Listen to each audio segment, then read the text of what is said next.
Brothers and sisters, this teaching is going to be on Shavuot, some call Pentecost, some call First Fruits, Feast of Weeks.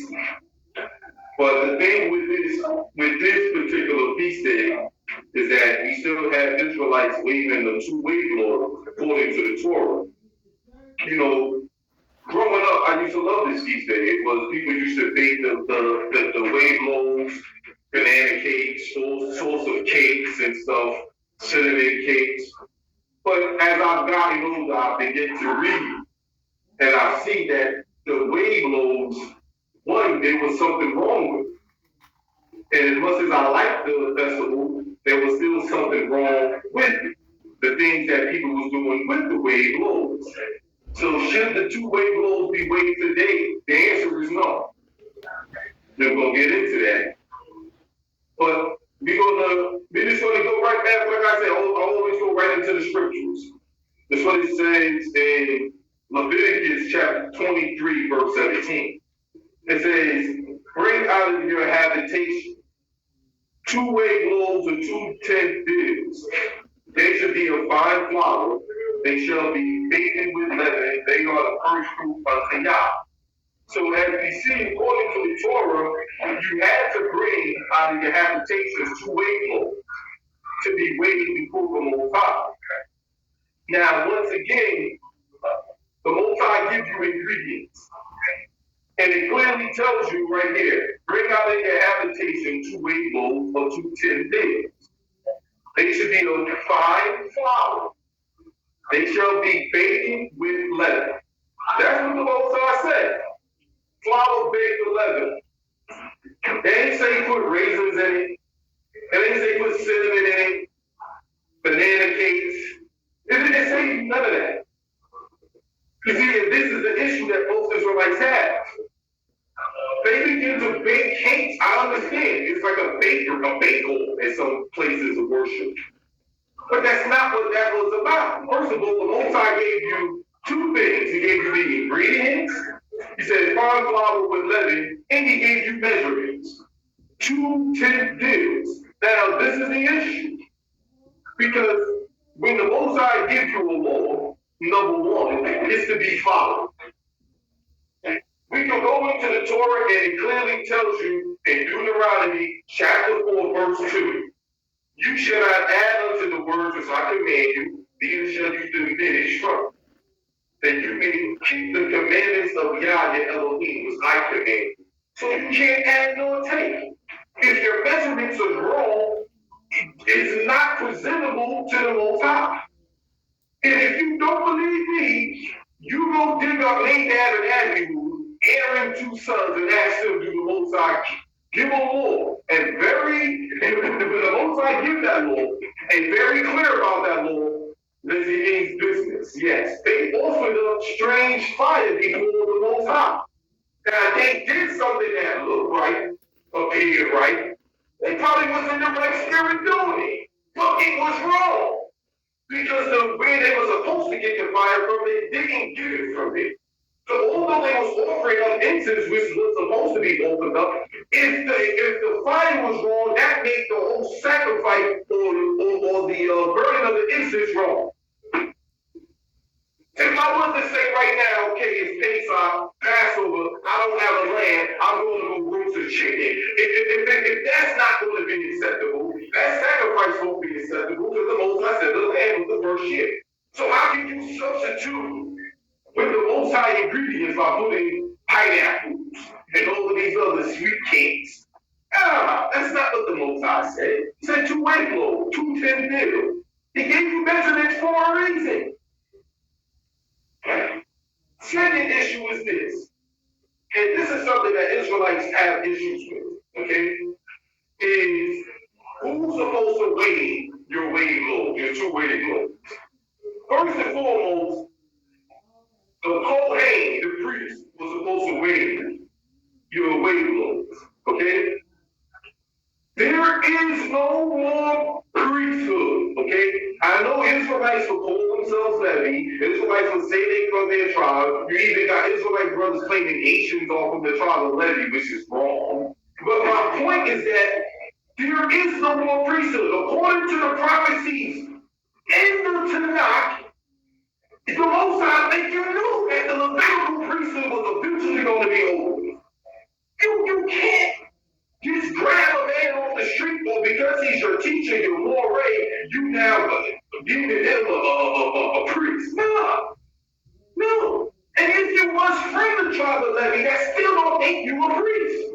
This is something Israelites don't understand.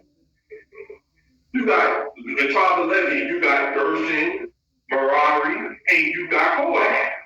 In order to be a priest, you have to go from Kohath. So let's say you're from the tribe of Levi, but you're from the family of Gershon. You can't do priestly things. So because you're from that tribe, which no Israelites, if they can prove you're from that tribe, you can just say you're from that tribe. But in order to be a priest or a Kohen, there were certain rituals you have to take. And Israelites that they have not done that. You haven't done that. You read Exodus 29, you have to go through, there's a whole process you have to go through in order to be a Kohen. Not to mention, this is what I always tell people, if you're a priest, I'm now looking at Leviticus 21, and I'm looking at your wife. You don't believe me, you read Leviticus chapter 21, and if you're a priest, now I'm looking at your wife. And the book tells you, Kohen, there's certain women you can't marry. You actually have to be a virgin. So if you're a real priest, then you need to divorce your woman, because I'm telling you right now, most of you men that I know claiming to be priests, doing offerings, your wife ain't no virgin. I know that for a fact. So if you was a priest, you would get rid of the woman you got. You read Leviticus 21. So you just want to say you're a priest and you want to do priestly things. Time out. There's other rules that apply to a priest. Follow those too. Don't pick and choose as to the laws of a priest you want to follow. That's not right. No, that is not right, neither is it correct. So the Most High told you the priest had to wait it, there is no more priest, okay? Number 2, the measurements. 210 bills. Then the ingredients. Follow with that. That's it. Am I saying don't keep Shavuot? No, I'm not saying that. It is a feast day. It's a Kah. Kah Shavuot. You're supposed to keep it. Minus that, minus various things, even with the Sabbath. For the Sabbath, there were sacrifices that still were supposed to be done. You don't believe me? Read Numbers chapter 28. So is the Sabbath over with? No, you still keep the Sabbath minus the sacrifices that comes with it. But this is the problem that's been going around. Israelites, I understand, want to do something that they're reading, and I really do understand it. But what we have to understand is that the laws of God is written for a reason. Okay? Now, this is something that, because this is not long, I'm going to wrap this up very soon. This is something that some Israelites don't understand. How are you going to bring forth the two-way blow when you haven't brought forth the sheep? In order to bring forth the way blow, Israelites, you have to bring your sheep before the Kohen, the priest, to be weighed before the Most High. If you don't complete the weighing of the sheep, the weighing of the two-way blows is abolished just naturally. It's a domino effect. I'll read it. This is from Leviticus chapter 23, verse 10 and 11. Speak unto the children of Israel and say unto them, when you come into the land which I give unto you, and shall reap the harvest thereof, then you shall bring a sheaf of the first fruit of your harvest unto the Kohen, the priest, and ye shall wave the sheep before the Most High to be acceptable on you. On the morrow after the Sabbath, the priest shall wave. So right there, you had to wave the sheep. I had the Israelites tell me, well, if you can't wave sheep today, well, then if you can't wave a sheep, then how are you waving the two-way blow? Well, we supposed to wave the sheep when we was in the land. Well, point well taken. In order to do the way blow, the Most High never say, go to a store and buy the bread. He didn't say, go borrow bread. No, you had to take it from your land. The first fruits, remember, the first fruits, that's why it's called first fruits. Because now the spring has came in and your harvest is growing. You're supposed to take that and give it to the Most High first and wave it before the Creator. So if you can't wave a sheep because you're not in Israel, how are you going to wave the two-way blows? Because you're not in Israel either. It didn't come from your land. The flower was supposed to come from your land. Your two-way blows came from your crops. You don't got no crops. Even if you did have a crop, Israelites, just stop it. Okay, stop it. I understand. You want to do priestly things. You read something and you want to do it. I understand. But also understand that there's laws that come with the Levitical priesthood. There's rules that if you don't follow it to a T, there's consequences. Examples, the Torah states, when you're carrying the ark, you're supposed to carry the ark. The Israelites put the ark, they put the ark of the covenant on the cart, on the wagon. But the ox was stumbled and the ark was full and the man grabbed the ark. Although he did a good thing, he still died. Because the law states he was not supposed to touch it. The Most High told you who was supposed to touch it. And it don't make you, intentions don't mean nothing with the Most High. You can have the right intentions, but if it's wrong, it's wrong. Intentions don't change what the Most High wants is. Right is right, wrong is wrong. Even if your heart is in the right place. If it's against the Most High laws, it is wrong. I'll read to you again, Deuteronomy chapter 4, verse 2. You shall not add unto the words as I command you, neither shall you take from it, that you may keep the commandments of Yah your Elohim, which I command you. Now, this is something that I tell Israelites. When you read Leviticus chapter 23, verse 14, I'll read it for you real quick. And you shall eat neither bread, nor parched corn, nor green ears, until the self-same day that you have brought an offering unto God. It shall be a statute forever throughout your generations and all your dwellings. So right there were certain foods you couldn't eat until you ate the sheep.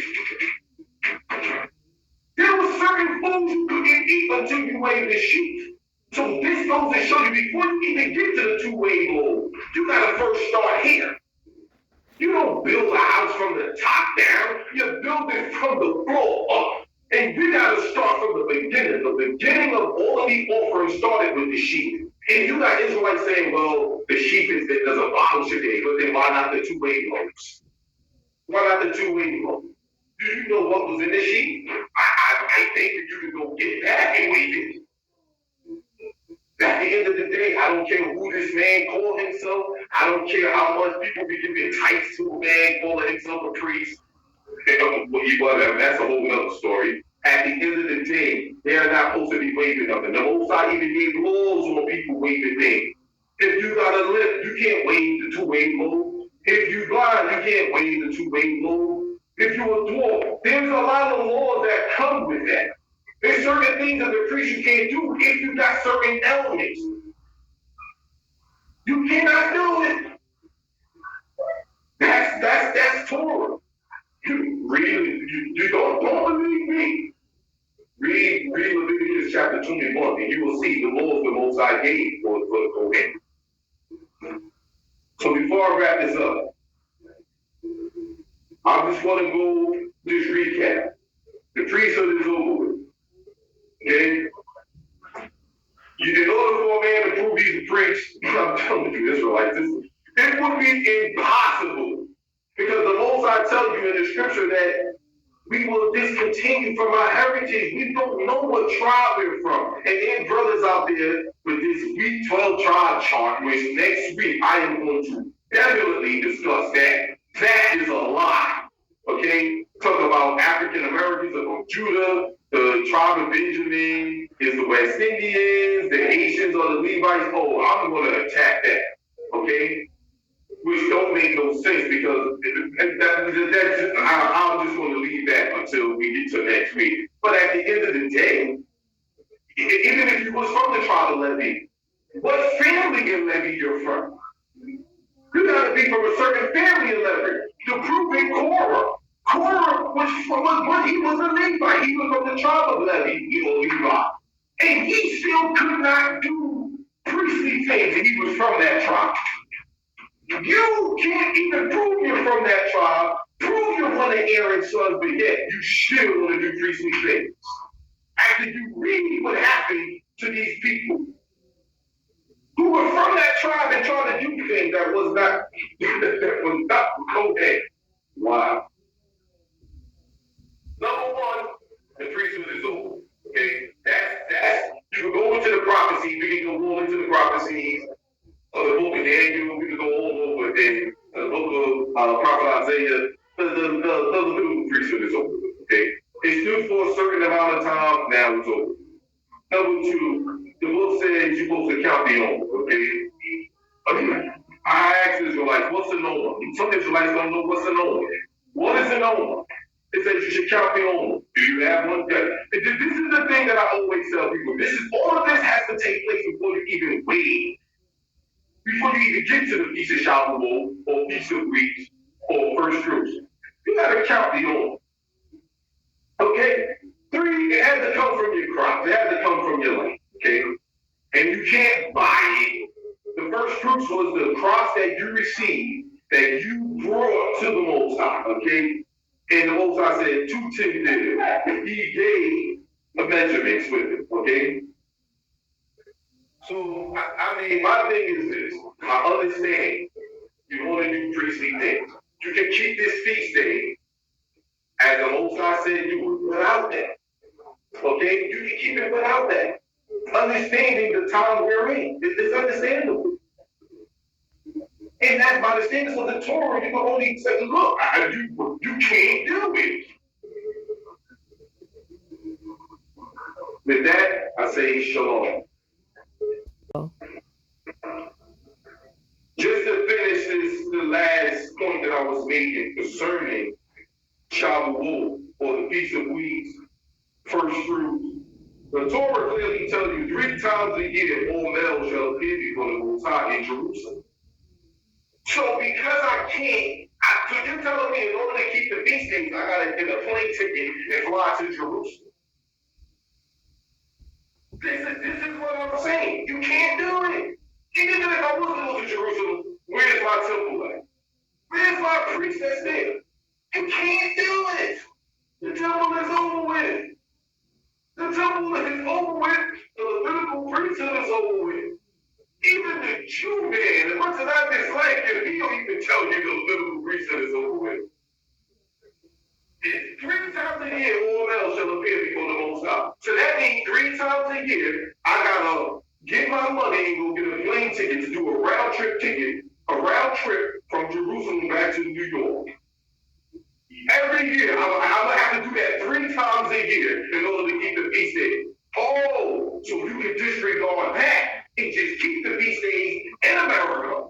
But when it comes to the two-way rule, oh, I gotta keep that. No. By the spirit of how where we at in the Torah, the time frame, no. If you telling me that still stands, then 3 times a year, you need to go back over to Jerusalem then. How you want to abolish one aspect of the law, but then don't want to abolish the other one? Come on, if you want to tell me 3 times a year you're not supposed to go to Jerusalem, time out. Then how come you uphold this one but not this one? You can't. That's called being a hypocrite. That's called being an hypocrite. The Torah says 3 times a year, all males are supposed to go to Jerusalem. 3 times a year it says that. And keep the feast days of the Most High. And then it say keep it in America, keep it there, keep it wherever you at. No. They didn't say that. Once again, am I saying don't keep the feast days? No, I'm saying keep it. But in this day and age, you don't have to go to Jerusalem 3 times a year to keep the Most High feast days. With that, I say shalom.